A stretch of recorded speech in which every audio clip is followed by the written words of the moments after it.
Hey internets, this is Harry with Zero's Geckos, vlog number 10. The first thing I wanted to talk about is shipping. I wanted to show you guys from scratch, from start to finish, what I do to ship a package in, whether it's in a moderate temperature, such as in California, where it's always a moderate temperature between like 45 to 70, what I do then, or if I have to ship it out in the winter time when temperatures are below 45 and I need to use a heat pack, what I do then. So let me cut to that to show you how I do the shipping, and then I'll come back and talk about a few more things. So I ship with both Redline and Reptiles to You. It's just whoever has the best price for me. Debbie's been awesome with customer service, but Redline has also been pretty amazing with customer service as well. So I'm going to book Redline for this one. I've already made an account with them. I have a decent discount with Redline. Here's my information. I'll black out my personal information. If you buy an animal from me, you're going to see all the info anyway, but I come here to this page. I have a couple of geckos I have to ship out today, but this one that I'm going to create a label for, it is for Simon. I'm going to ship to his hub in Indiana, so 46241, and I'm going to check the weather here. FedEx hub weather. In California, where I'm at, the temperatures are pretty moderate at all times. I think the lows are maybe like 40 or 50 right now, which in my opinion is pretty safe to ship still. So Simon is in Indiana. His hub is one of the main hubs in Indianapolis. And if we're shipping today, Tuesday, lows of 34, tomorrow's gonna be warmer, up into the 48. So those are pretty good temps. I'm still going to use a heat pack to ship out there, and I'm gonna show you guys how to do that in a second. So I inputted Simon's email, his phone number, everything that's required, and his address for the hub. And then the package is just going to be a 777. That's the smallest box I have. And the weight is 1 pound. It's just one small gecko. In the description, put crested gecko. I'm gonna hit get rates. The rate for me for this shipment is $66.86. I charged him a flat rate of $60. So I'm covering some of it, and then I'm including insurance. So with insurance, it comes up to $69.36. Continue to check out, agree. Not going to use my rewards for this one. And then here's my card. Check out and pay. All right, so I paid for my thing. Now I'm going to print my label. I have my Dymo label printer right here. Hit print.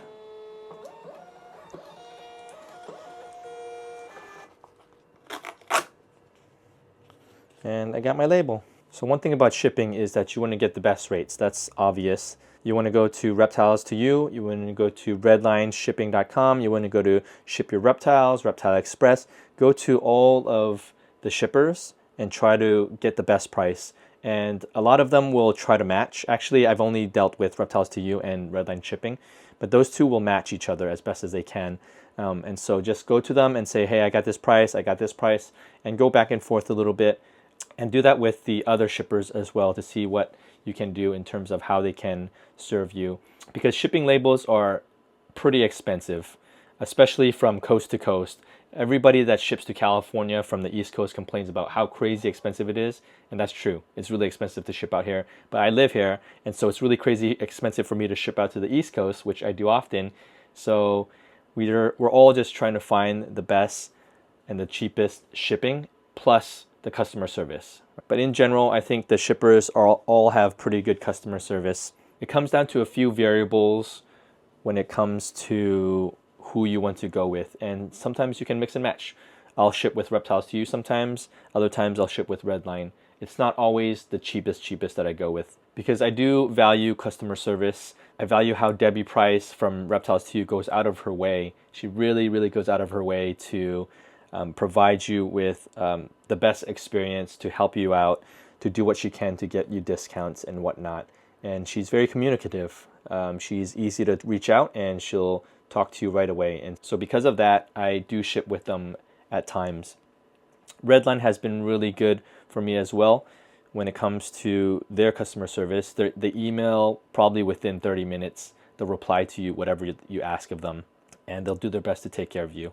They have a pretty good and solid team over there. The UI, the user interface of the website, is by far the best on Redline when it comes to trying to book labels. Reptiles to You still feels like they're back in the 80s. They built their website off of GeoCities or something. So they need to update that portion of the website. A lot of us have already told Debbie this, and it's not in Debbie's control. She's able to kick it up to the owners.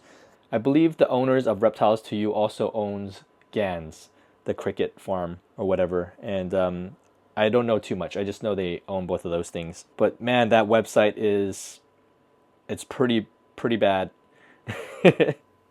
Especially nowadays with some of us younger people, and I'll even categorize myself in that, we're so used to apps and the iPhone being so clean cut. I have a lot of friends that are actually in tech that are in design and do the UI, UX type of thing, and that's all they do. Sole job is to create the ease of use for the user, the end user. And Reptiles to You is it's usable, it's there, it has the functionalities, but that thing looks so outdated. I love you, Reptiles to You, but you guys got to fix your website. I think Redline and the ease of use for Redline is winning a lot of people over, and just their competitiveness of pricing. Okay, so I created my label. I printed it out with my Dymo label printer. You don't need to use that. You can just print it out from your normal computer and just pack the paper into the packing slips, which they give to you for free when you order your boxes. And so I just ordered some boxes. Here's what I have right now. So I'm in my light box so that you guys can see a little bit more clearly. So I'm taking the 777. I'm taking my deli cup right here. I have the hatch date on here as well. I have my paper towel that I'm going to fold and put into my deli cup. I have my label that I just printed. And I have these foam inserts, the insulating foam inserts that go into the box that come with the box when you order it. I have a heat pack. This is a 40-hour heat pack that I bought from, I believe, TSK Supplies. They are closer to me, so shipping is like 1 or 2 days, and it's pretty cheap for me. But I know that they have some hotter heat packs that go hotter, but this one I feel like is the best one. Lasts 40 hours, and the heat doesn't spike as high. They do have charts for that as well that you can look at. I used the 40-hour, and I was recommended by this from several breeders, including AJ, Andrew Pino, White Tanks. I also have a cryo pack ready, bagged up in a Ziploc, so that in case the cryo pack leaks, then it'll catch it, because you don't want to get this chemical all over the place. Because you don't want to get this chemical all over your gecko, all over your box. I hear that it's pretty sticky and gross feeling. But the funny thing is that the packaging for the cryo pack is actually pretty thick, the plastic that holds the liquid, and I don't imagine it's going to leak unless it gets punctured or it's a faulty build, which they would have caught already probably. So putting it in the Ziploc is kind of a half measure, because the only way to puncture this bag is if the Ziploc gets punctured as well, which will then make it leak, but I guess it'll catch some of it. In any case, the Ziploc will help. I also just ordered a new roll of butcher paper, the craft paper. This is from Uline.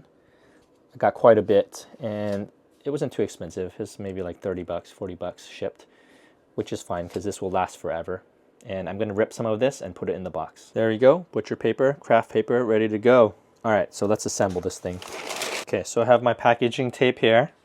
I'm going to put my box together.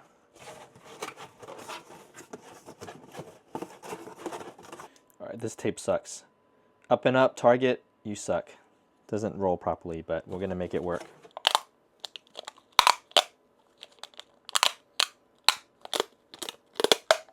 Tape the bottom down, and then we're gonna start putting the foam inserts in. When I got my box of boxes, my shipping boxes, then it comes with these different sizes. It's all over the place in that big box that was shipped. And I grabbed the wrong size inserts. These are for the 999. This is a 777. Let me go grab them real quick. Here's my crazy dog. Here's the box that Reptiles to You shipped to me. So it's a bunch of foam inserts in the boxes. Make sure you grab the right size. Here's a 999 box. Some of the pieces are pretty close, so you just got to make sure you grab the right one. Okay, I ran to the garage to grab, I think, the right size inserts. It's pretty close. So you'll see that these ones are perfectly square, and the ones that go on the side are slightly off width. And I'll show you why. I'm going to put the bottom one in.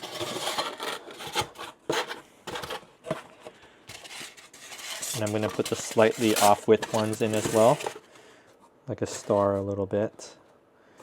And it looks loose right now, but once you pack stuff in tight, then it'll all seal up nicely. Grab your butcher paper here. And it doesn't need to be craft or butcher paper. You can use whatever. You can use newspapers. You can use, someone has used paper towels before in a package I've received, but I recommend using things that are a thicker paper because it's going to help insulate a little bit better and give you a little bit more buffer space between your heat pack and your gecko so it doesn't cook your gecko.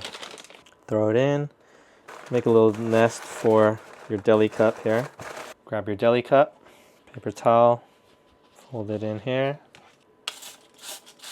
give it a decent spray. You don't want it too wet. I've received animals in the past before where the deli was really soaked and the gecko was essentially swimming in a little puddle of water and its skin was completely soaked with water. You don't want that. That's not good for your animal. But you do want a little bit of a spray, a little bit of mist so it's damp and moist. There's a little bit of water droplets for the gecko to drink a little bit of water on the way there. I'm going to grab my gecko. Simon won this one off of the auction last night. And I put it down as a male. I believe it's a male. I sexed it. Grab your gecko.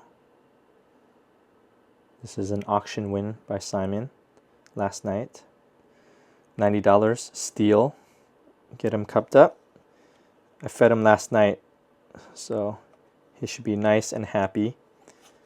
Hopefully not too poopy on the way there, but sometimes that happens. I give mine one more light spray before I pack them in, so there's a bit more water, a little bit of water droplets. But again, you don't want the thing to be completely soaking.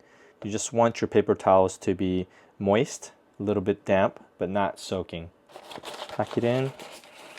And this is a small 7.7 box, but as you can see, there's still plenty of room, which is fine. You just have to make sure that you put in your packaging paper to make it nice and tight so it doesn't get all jostled all over the place. You can also ask your customer if they want to add an extra gecko since they've already paid for shipping. And if so, just pack in another gecko, put it on top, and then put everything over it. Grab some more packaging paper. Make sure you get the corners. When it comes to heat packs and a small box, you have to be extra careful.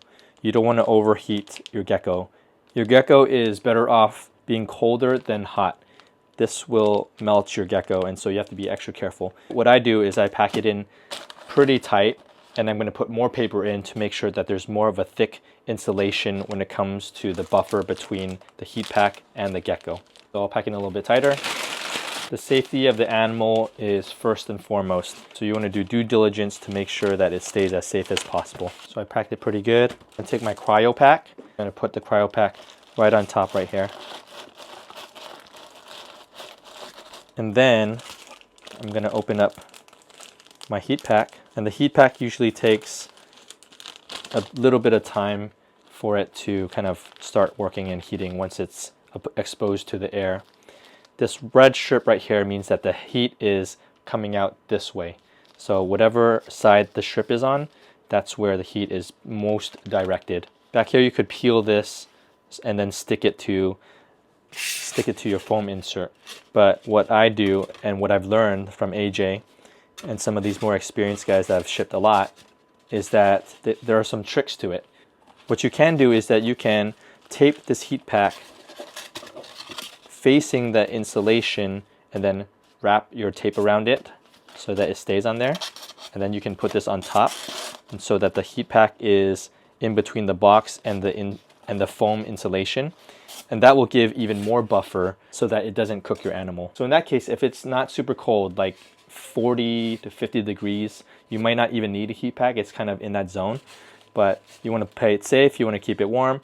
You can do something where there's like a triple buffer, right? You put the heat pack facing down on the top where you have this buffer, you have the cryo pack, and then you have a thick paper that before it gets to the gecko. So it does keep the box a little bit warmer for sure, but it's not going to directly hit your gecko in a way that's going to cook them. That's a possibility, or you can still keep the heat faced into the foam insulation, the insert, but then you can do it on the inside so that you close it like this. And the heat will in general point upwards out of the box, but it still obviously emits heat through the bottom.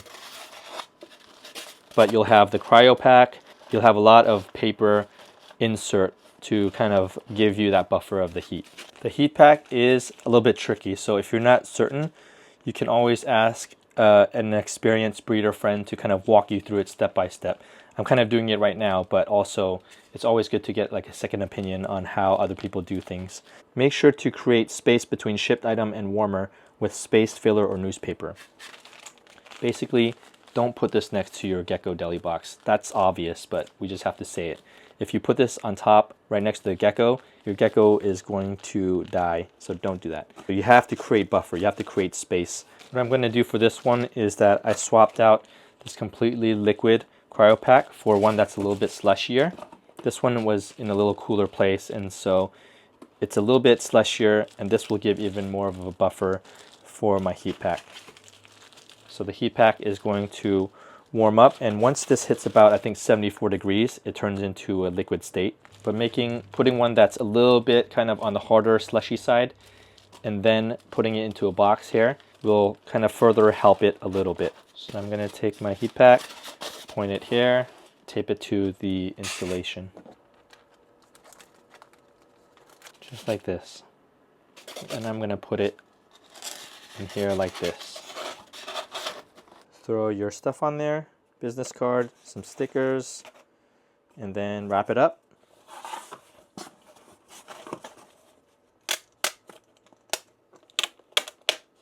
Put your label on and you're good to go.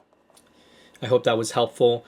I wanted to give credit and shout out to AJ, who's walked me through a lot of the shipping, to Brian as well, Brian at Who's Geckos, and Andrew Pino at White Tank Exotics. Also Chad at Kaimana Geckos and Ralph at Cresty Spectrum.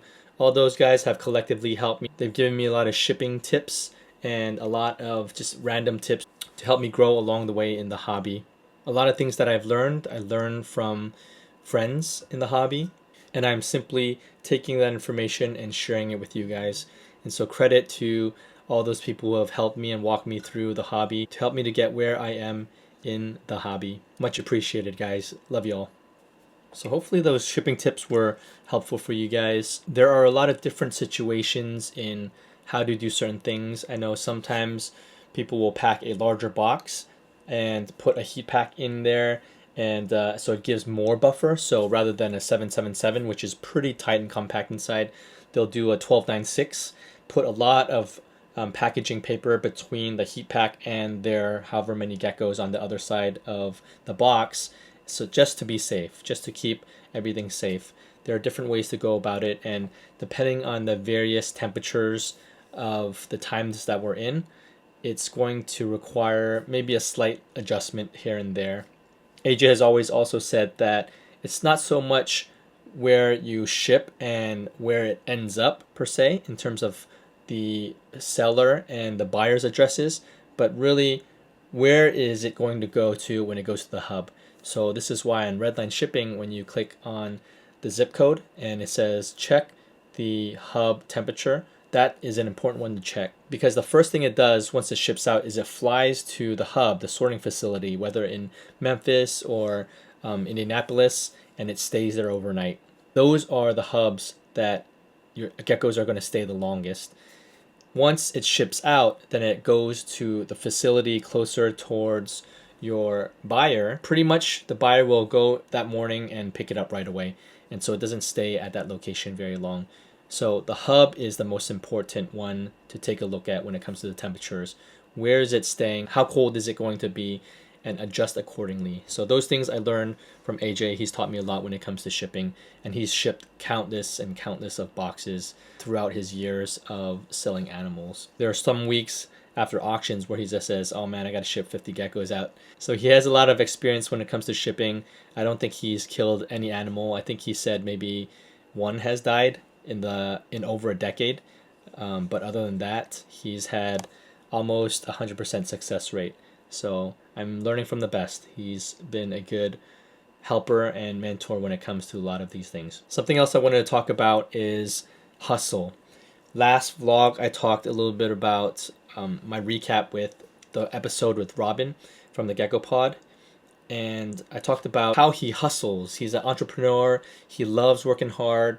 He loves grinding and doing the work and just building businesses. I haven't been able to stop thinking about that since that episode. But even before that, I've always thought about how can I build out a business? What can I do? Last weekend, I was watching some of Flexi, Phil and Lexi Fontana, their lives.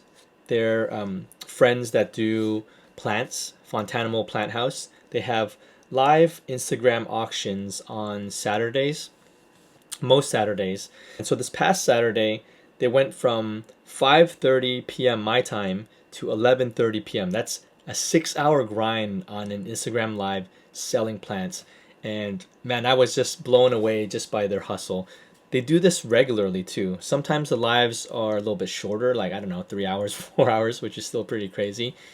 But man, they are troopers. They just sit there, they're lively the whole time, and they hammer it out. And what they do is very inspiring to me because the plant market, as many of you guys know, it's super saturated. During COVID times, everyone got into plants. Even friends of mine that had no interest in plants, they got into plants. They started collecting plants because I guess during COVID, everybody had extra money to burn. They weren't going out, they weren't going on vacations or traveling or going out to eat. So everyone had money. The economy during that time was pretty good. Everything was at an all-time high. All our stocks, all our investments, the housing market was crazy. Everything was, we were definitely in a bubble, and it was kind of a cool thing to see during that time. And this is how so many of us got into geckos. But during that time, a lot of people got into plants as well. I saw how so many plant people blew up during COVID. They started YouTubes and their subscribers went through the roof, their views went through the roof, their businesses went through the roof.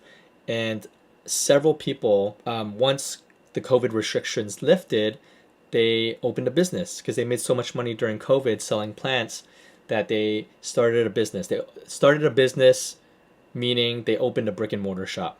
They just opened a little shop and they started selling live in person. Now, 2 years later, 3 years later, 4 years later, a lot of those businesses have shut down because the market is so saturated and everybody has some of these top-end plants. So I've been watching a lot of YouTube videos when it comes to these plant entrepreneurs and how so many of those people bought plants at the peak.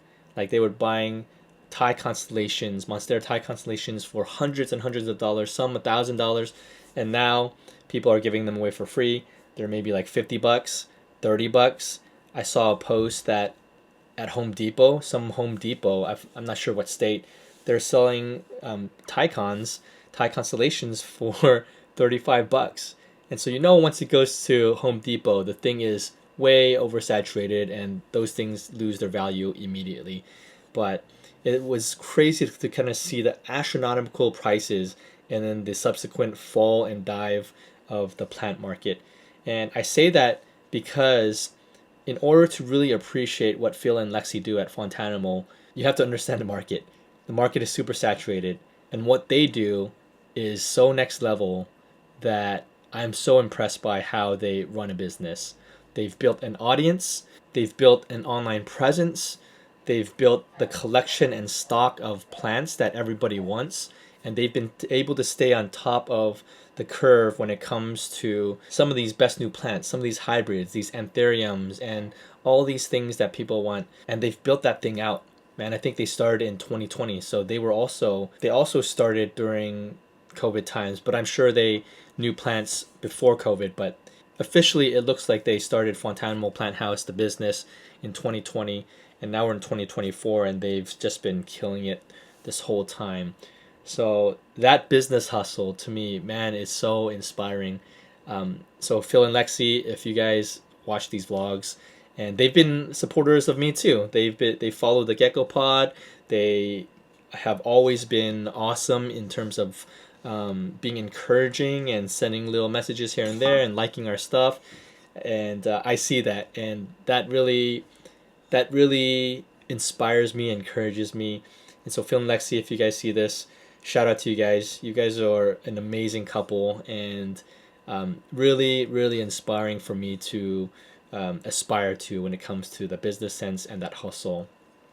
I was able to talk to Phil and Lexi in North Carolina when Gabby, Morph Menagerie, she had an event, and we all kind of gathered at Gabby and Brett's new house. We had a barbecue. AJ cooked hot dogs. We some of us stayed over at Gabby's together, and so we were just chatting it up for a few hours. And man, I was just so locked in with listening to how Phil and Lexi do stuff, and that really just inspired me to go even harder, try even harder, hustle even harder, and really kind of build out. So even if you're not into plants, it's worth watching how other people do business, whether it's plants or some other successful people, and how they command an audience, how they can command the presence online, and just learn from them. Send them a message and thank them for what they're doing. So I get some messages from some of you guys where you guys reach out to me and thank me for the material we put out, whether it's the Gecko Pod or my vlogs or whatever socials and online stuff I do. And that is so encouraging to me. That really warms my heart. And so appreciate you guys for those thanks. I still have a long ways to go, but I'm in it for the long haul. And so it's just enjoying the ride right now and just slowly chipping away at stuff. One of the things that I see from my observations of how some businesses operate, and I'll just speak about the gecko hobby right now. I see a good amount of new breeders come in with small followings, which is totally okay, right? I started this vlog literally from zero subscribers, and I know that sounds obvious, but what I mean is that I didn't really announce it. I didn't really advertise it. I just posted a video on my IG story. Even my IG, I started from zero. I started from scratch, and people just slowly followed me as I followed them and as I engaged people in content. But what I see is that some people will come in and they do things in a way that seems hurried, right? They come in, they immediately try to be a big presence. Even before they kind of built an audience, they immediately build a website, they immediately have a logo. And again, that's fine because we're building businesses, but I feel like the way that it's being done, it feels hurried and rushed, and they don't even know who their audience is yet. And if you don't know who your audience is, if you don't engage with people in your community, then you're not going to know how to tailor content for them. So it's vitally important to understand who it is that you're attracting. The people that listen to my vlog, that listen to the Gecko Pod, they're not always the same people that listen to other stuff. It's important to have kind of that awareness of self, your giftings, your skill set, your personality, and also the awareness of who follows you, right? Because you're going to attract a certain crowd. You're not going to attract everybody, so there's no need to attract people that are very, very difficult to attract, at least not in the build-out phase. So in the beginning, at least from my perspective, it's important to not rush things and rush your brand in a way that is off-putting, that is kind of unwilling to listen to who your customer base is. There's this aspect of learning and asking questions that allows you to make adjustments to understand who is and who isn't your customer base. Can you do this type of content within any community? Of course. But what I mean is you have to understand your people, and you can kind of tailor the intangibles of business towards them. Know your audience, know your own skills, know your own personality, how it plays into other people's accepting of you. But don't change who you are just for the sake of views. I think it's most important to be yourself and accept that people will either accept you or not. It's not like accept you as though they hate you as a person, but accept you in terms of them wanting to listen to you. So for me, I still am working on that. I don't know if anybody listens to anything I say. I do have the Gecko Pod, I do have these vlogs, and for what it is, I feel like the views are decent for the amount of subscribers that I have. And so I'm not going to change necessarily who I am in personality. I'm going to try to be a better person, of course, try to be a more positive person, but I can't change the core of who I am. I can't change my voice. I can't change I can't fake who I am. Some people are good at doing that. They have an online personality versus a real life in-person personality, and I can't do that. To me, it seems it seems too fake. I don't want to do that. I'm not going to spend time trying to craft and become somebody I'm not, so that I have to put on that persona when you see me in person. Now, this is who I am. You'll see me here online as the same as in person. So I'm going to try to be as friendly as I can be to anybody that meets me in person and says hi. I want to show everybody the respect and dignity that they deserve as humans, and it doesn't matter who you are, whether you are super bold and extroverted or you're really shy and all you can muster up is to say hi really briefly at the show and say I watch your show and then just walk away. I've gotten that as well, and I appreciate each and every person that recognizes me or appreciates the content that I'm putting out. And so I do think it's important to have a level of self-awareness where you can improve on the things that you can improve on. You can improve on your speaking. You can be more bold and engaged, not so sleepy feeling, right? So AJ and my wife said, man, you sound so dreary and tired for the first couple of vlogs. And so I listened to that. I try to adjust and record things when I'm not half asleep, when it's about bedtime and the kids are sleeping and I have to be quiet.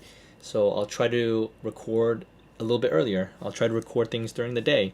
I'll try to record, if I'm extra tired that day, I won't record. I'm not going to record a vlog anymore when I'm really sleepy on cold medication or whatever. When I'm feeling better, when I feel more energetic and more regular, then I'll record. And so those are little things and tweaks we can do in order to be more engaging. We can be better orators. We can talk better. We can say less ums. We can say less and so's. My tics are ums, and I always say and so. So when I edit these videos, I'll try to cut some of those things out so it sounds more streamlined. But even without cutting it out, I'm trying to talk a little bit more slowly so that I can cut those things out that I always tend to say. I can also improve by making better videos in terms of its quality. So here I'm at.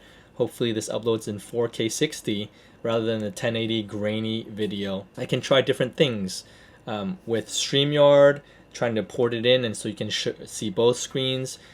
And I'm always continually trying to learn to see what works, what doesn't work.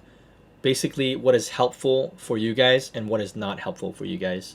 Because if I just say a bunch of stuff that nobody gets, then I'm not improving, right? If I just say like, oh, screw all that stuff in terms of what people want to hear and how I should present myself, there is a little bit of truth to that. But also when it comes to being helpful, you do have to make adjustments. You do have to tailor things in a way and put on a certain energy for people to kind of listen and engage so they're able to hear and receive information. Because otherwise you're just going to be mumbly, no one's going to care, no one's going to watch your stuff. So it's always a balance. Like, don't care about what people think about you, but care what people think about you.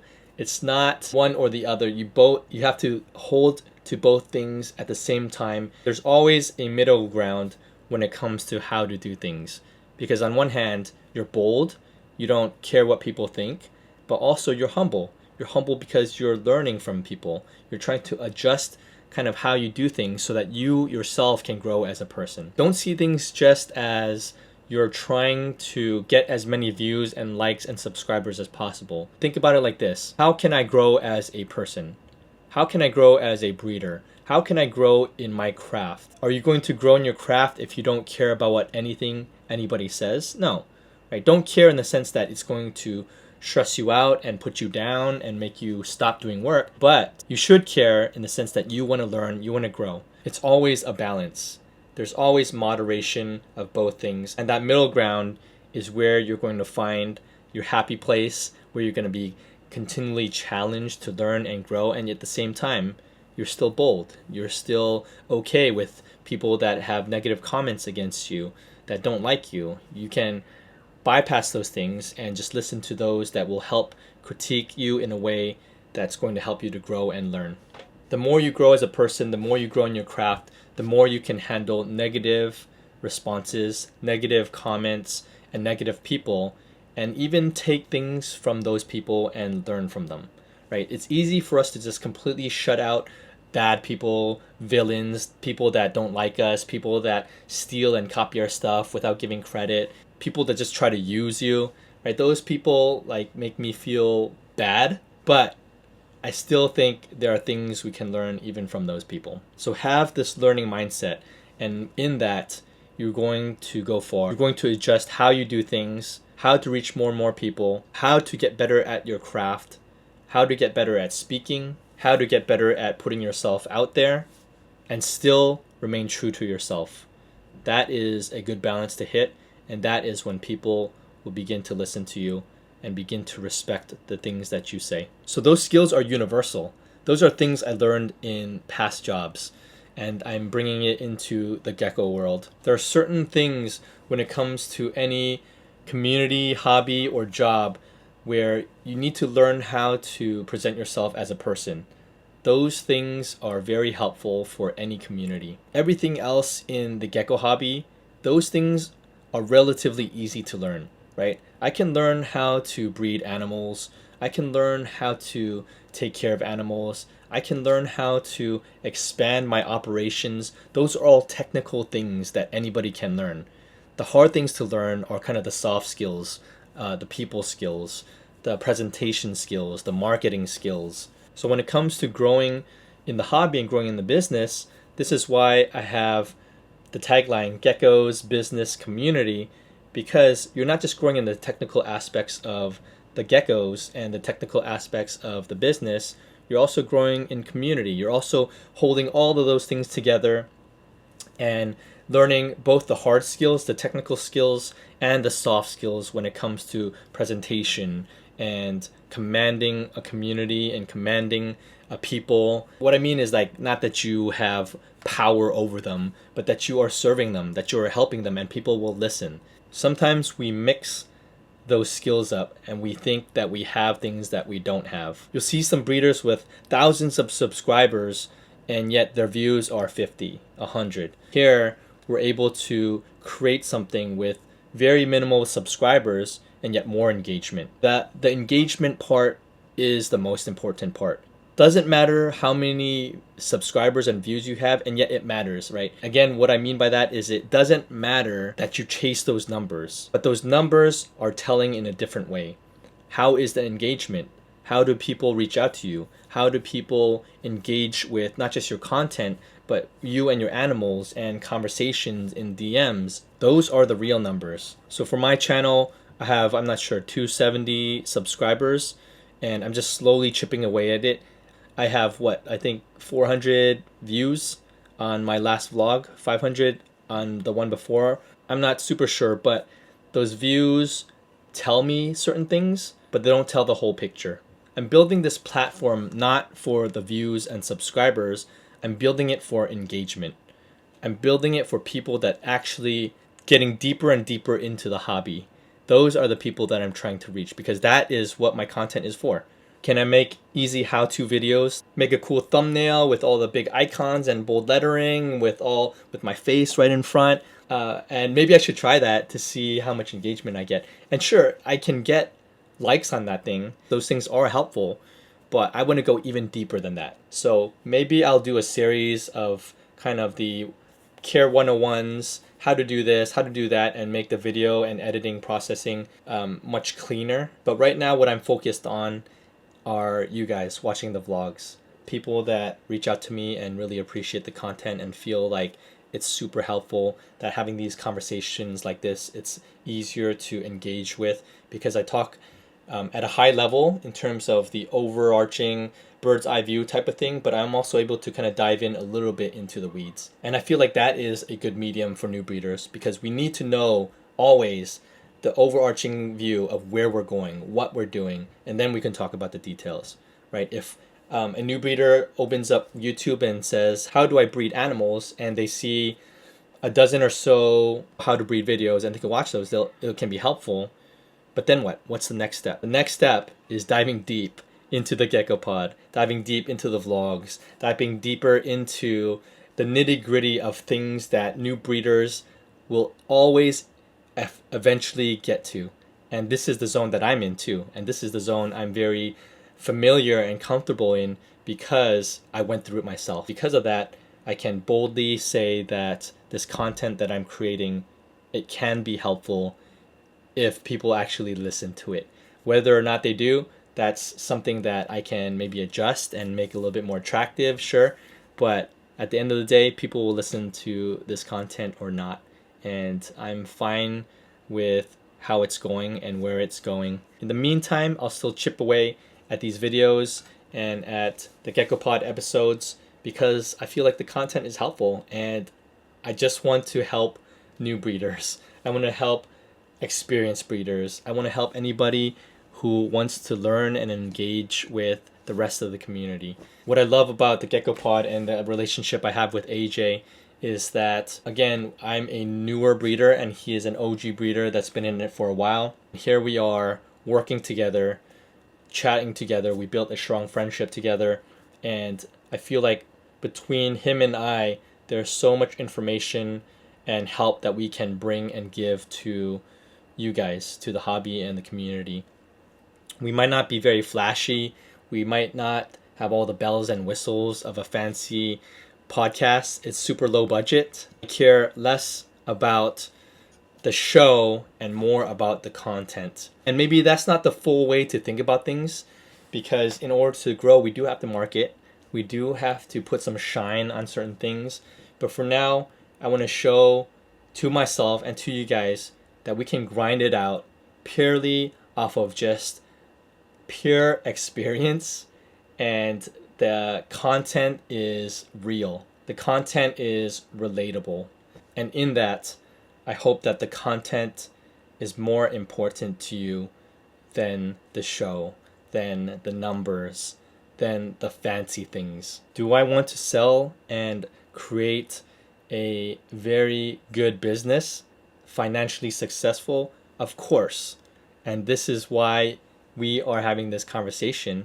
We are building out the base. We're building out the nitty gritty details of how to present yourself. And in that, that's going to help further your business.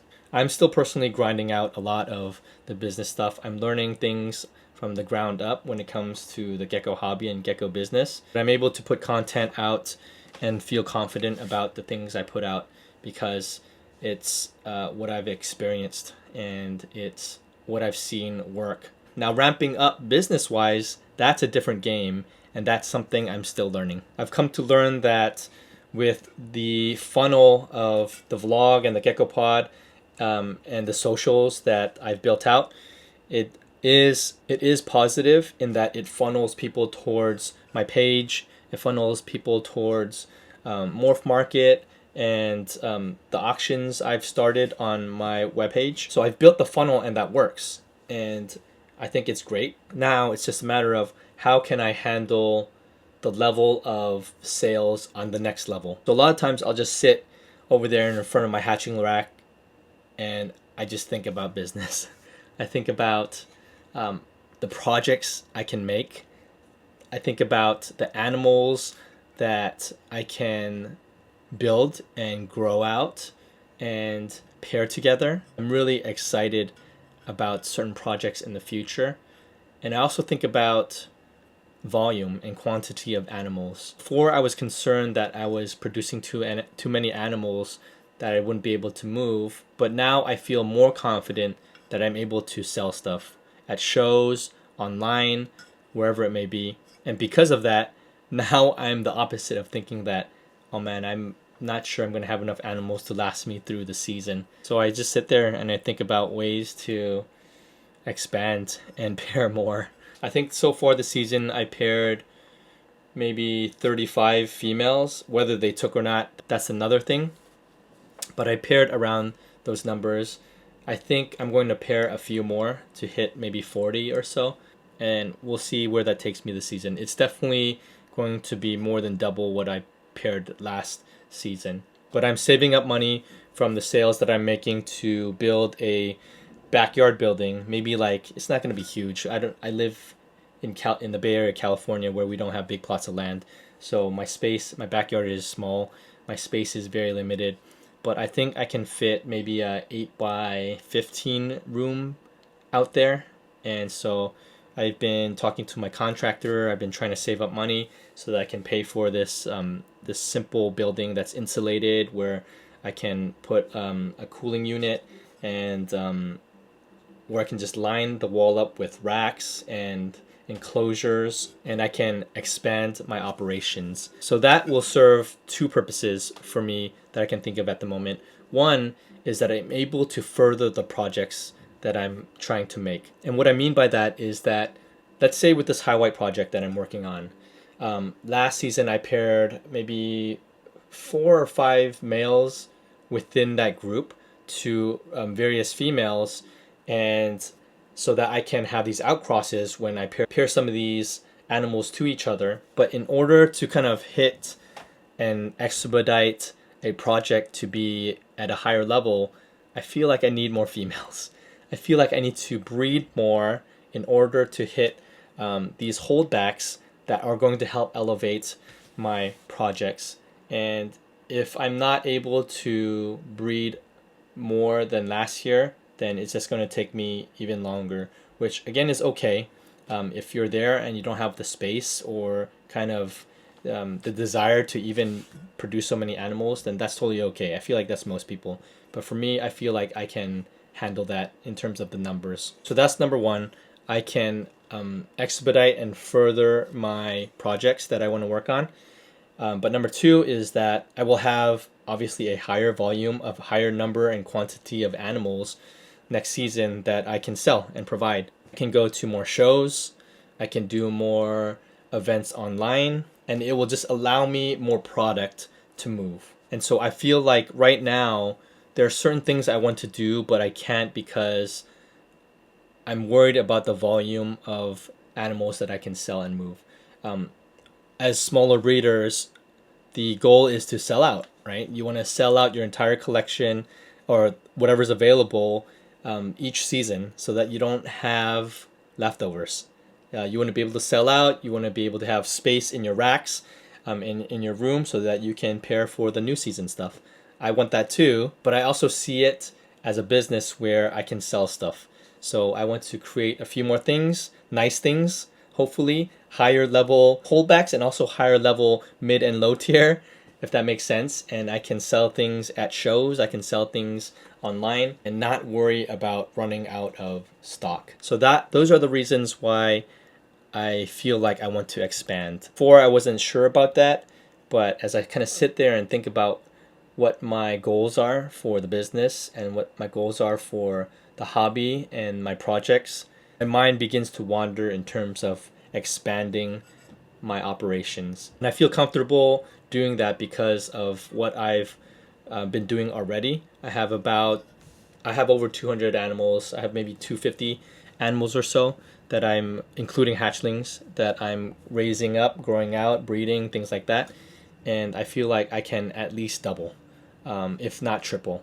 I feel like I have the operations down. I have the care for the most part down. I can still continue to improve things here and there, and building out the little backyard building room is going to help me to even up my care when it comes to having more space. But you guys are seeing kind of my evolution as a new breeder, only wanting to do small time before, stay under 20 breeders, and now I'm already beyond that, and I want to expand even further. And it does help to have friends that are bigger breeders. AG obviously has over 100, maybe 100, 150 females that are breeding, and his operation is pretty big relative to the majority of the community. Obviously, you have much bigger breeders. You have Reptiles by Mac, you have Pangea, you have AC Reptiles, you have a lot. You have AE Geckos, Altitude Exotics. You have people that are breeding in much higher numbers. But it's cool for me to see AJ do his thing, to go over to his house a couple times and kind of see how he operates and does things. And it makes me, and also seeing Brian, who's Gecko, seeing his operations. I think he paired, I forgot what you said, Brian. I think he paired maybe like 60 females this past year, and he wants to stay around that number. And to see him produce 500 plus babies and being able to move certain things and have certain projects. And I know it's overwhelming at times, but just to see these guys grind and do their thing, to me, it's pretty inspiring, and it helps me to frame my mind to be able to wonder if, one, if I can do that, and two, if I want to do that. Can I do that? Yes. I feel like I have that down. I'm able to expand to that level, at least to, I don't know, at least to maybe, I don't know, 75 breeders, possibly 100 breeders. I'm not sure. That's a lot. But I'm going to slowly ramp up and get to there. And number two, do I want to? I feel like right now at the moment, I do want to get there for the reasons that I told you. Building out projects and also volume to be able to do more sales things, more shows, more online activities, having a good amount of stock at hand so that I can say, yes, I have that. You know, a lot of times people will reach out to me and ask if I have this or that, and a lot of times I say, oh, you have to wait, that's coming next season or something like that. I want to be able to have a good amount of animals so at any given time I can be like, hey, I have this. If someone asks, they say, hey, do you have these animals? And I just show them a list of animals and pictures, and they'll be like, okay, cool, I'll take 2 or 3 of those.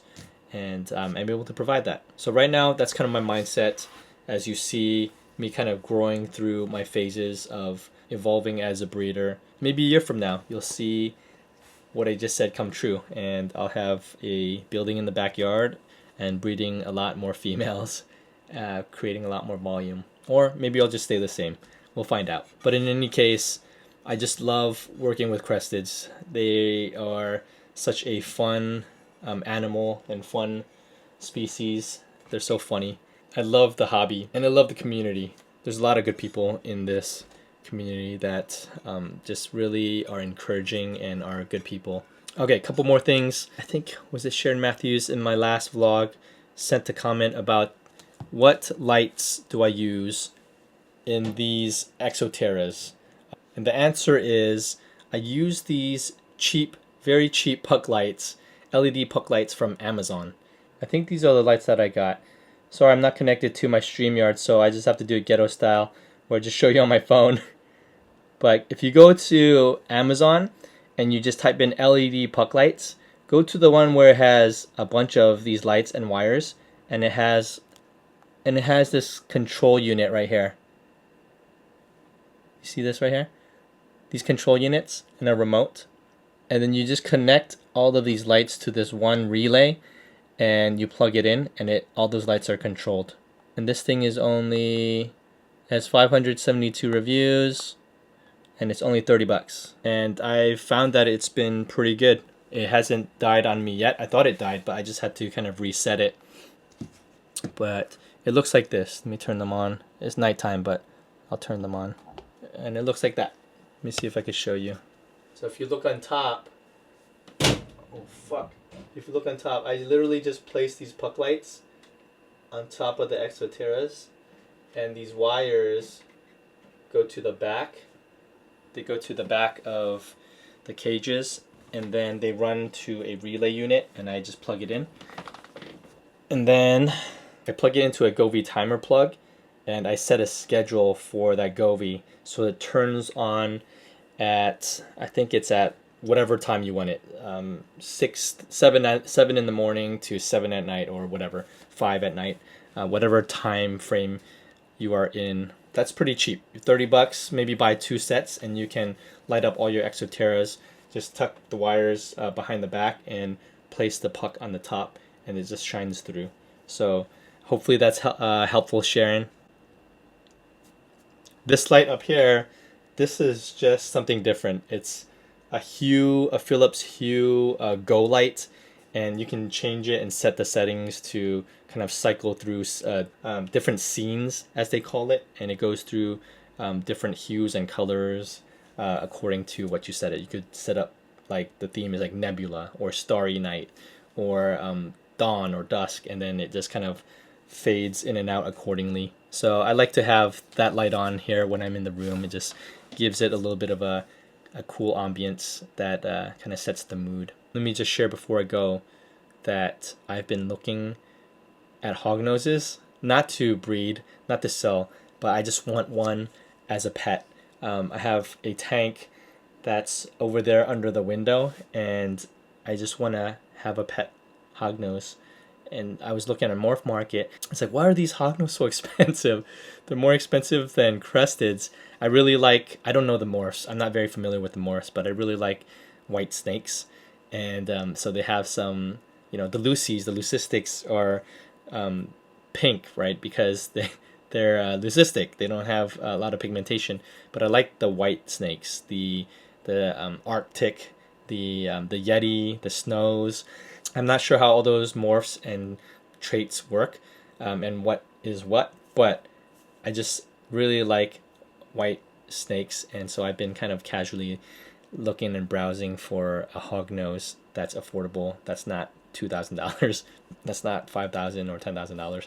Within the few $100 range, I'm okay with. If you guys know any hognose breeders that can hook it up for a good price, let me know. Just something cool to have. If it happens, it happens. If not, that's cool. All right, but I'll end it there. It's gonna take me a little while to edit this down and cut it down to 45 minutes or so. I'm at over 80 minutes, so let's see what happens. But I appreciate you guys. Check out my website, zerosgeckos.com. Every week I have maybe 2 or 3 auctions where I put up animals and people bid in the comments, and people have been getting steals of deals on these animals. Kind of hurts me, but I also wanted to benefit you guys, and I'm also building out momentum to my website. And so if you guys see animals on there that you like, feel free to bid on them. Reach out to me, ask me questions. Again, ask any questions in the comments below. I'm super thankful for all of you guys, for all you guys do for the community, and hopefully continually improve the hobby and community by creating amazing animals, by giving back to the community, by building others up, and making awesome animals. So I will see you guys on the next one. Thank you guys.